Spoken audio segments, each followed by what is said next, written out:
So hi guys, today we have the founder of Terms, Surendra sir. Everyone knows about Terms after the Shark Tank episode gone viral. Today we will discuss about businesses and about how a 100 crore founder thinks and how he would advise a 20-year-old watching this video. My first question is, sir, when you acquired Terms, so you have structured everything from operations to productions, everything.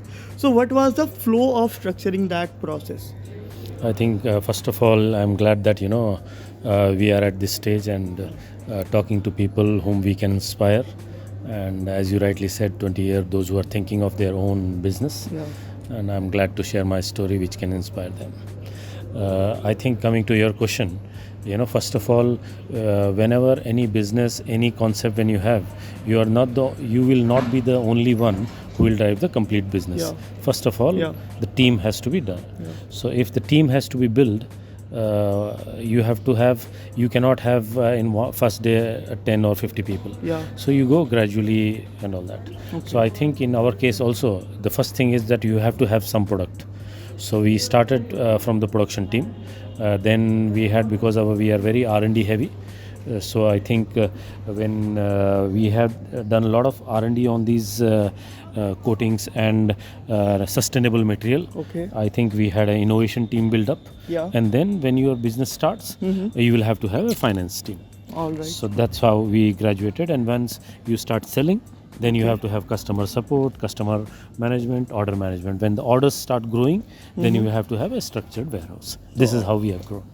So firstly, you acquired a good team, Yeah. and then you gradually focused on production. Then you focused on operations team, and then usually what people do, like they just focus on building great things first. But you initially started with building a team. Very true. So, sir, my second question is, as the Gen Zs are evolving and like they have shifted from target-based buying to impulsive buying, like they see things on Instagram and YouTube and they just purchase it directly. So, sir, how would you target Gen Zs in the future?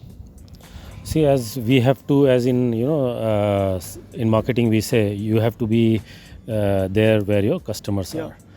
So today, most of our customers are acquired digitally, Yeah. which is the way you should do maybe at this stage. But having said that, there are very core fundamentals of even doing this business. That acquisition is sometimes considered less effortful Yeah. compared to maintaining them to come again and again. Yeah, So you're retaining old customers are better than acquiring new customers. very, very true. So acquiring channel has to be have a very different mindset where acquisition becomes the key goal. Yeah. But once you have acquired, how do you make them stay with your brand? How do you make them spend bit more every time? Your wallet share has to increase, Yeah. and number of units when they order should increase. Yeah. And second, when you're online, your return exchange becomes again one more, I won't say pain area, but that's the way the whole ecosystem of the Yeah. business is built. So you have to manage your return exchange in such a way that they are bare minimum. Alright. But it sounds very easy to say that you should do that, but I think it is one of the most critical, difficult, but very rewarding. Most of the e-commerce platforms are struggling to Because of- manage but returns. as I said, when you manage them well, that's a very rewarding, because you whatever you save there, or because of your operational management efficiency, it directly helps in your bottom line profitability. You just told that acquiring new customers is not just an approach, but retaining the old customer is the best approach to focus. So yeah, my third question is, if a 20-year-old is watching this video, how he or she will find a market gap in a niche, like you did, like in a saturated industry where there are organized and unorganized players. Very true. You have managed to find a gap by providing anti-stain, anti-odor, and like you have included tech with apparel. Very true. So how someone can find this opportunity in this overcrowded market? Okay. So these opportunities can be in any field Yeah. or any if you want to go to D2C or your SaaS product or anything which subject which actually you're inspired by and you think there is a problem to be solved. Yeah. But in our case, when we were doing this, we were very clear that if we are only into fashion, there are a lot many players and there are bigger players and this is very capital intensive game. Yeah. We may not be able to stand up the way we wanted in a very short period of time, because to create a brand it's a kind of journey which need to have patience, time, and eventually some good amount of capital too. So what we decided that we have to be very different and majorly R&D driven. Okay. And that also we didn't wanted to just do something which, because these are not the technologies which are just invented by terms, but what we have done is we have included a lot of sustainable material into it, very skin friendly. Like how you use face cream, you never fear that okay, this is actually a chemical. Even Dove soap, which we use is 100% chemical, but they are all skin friendly formulations. उनको position ऐसे ही किया गया है कि वो मतलब दिखे नहीं कि वो केमिकल्स यूज से बने and they are skin friendly. That's why, because R&D has gone beyond. So same way what we have done is our base material is red aloe vera. So we found a gap that okay, red aloe vera, even though it is very very costly and it's 22 times more efficient than green one, it has a lot of properties of not only of smoothness but also antibacterial, antifungal. So it was helping us, our brand, and then we double down on the R&D of it. It is, and this is also one of the barrier, because if something becomes costlier, not everyone would buy unless it is a good brand. Kind of entry barrier that okay, if because it's 58,000 rupees kg, almost a gold kind of. So not many people will use, and not many people will have that kind of brand building exercise where we have already invested in. You have finalized a material which was great, and then you just build up something on that which other people are not doing and which other people are not focused about. And also sometimes it becomes very easy for people to find easy path to business. Example is trading.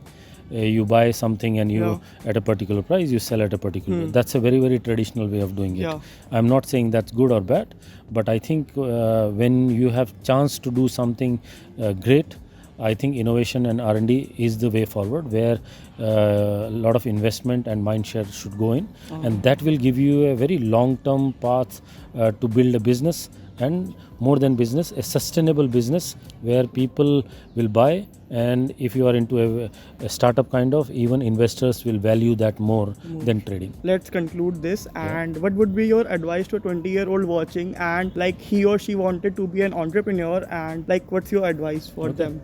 So as in your college, so the only thing in which will actually differentiate you from others is how good are you at learning. Okay.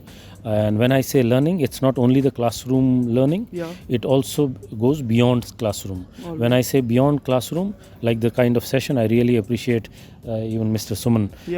And when he invited, I always felt that this is where we wanted to share our experience with the kids who are today want to get exposed to what we have gone through, so that they learn from our experiences, where we should actually guide them at an early stage, so that they don't go through that hardship, or at least they are prepared for that kind of, so that their minds they can prepare with their mindset towards that kind of problem. Second, in that, when you're always never jump to after your college, I'm ready for startup. I always advise take this, and again coming back to the learning curve. So learning curve even goes beyond your college. You should work for at least some company for maybe possibly 3 years, 3 companies, and then take some call on it.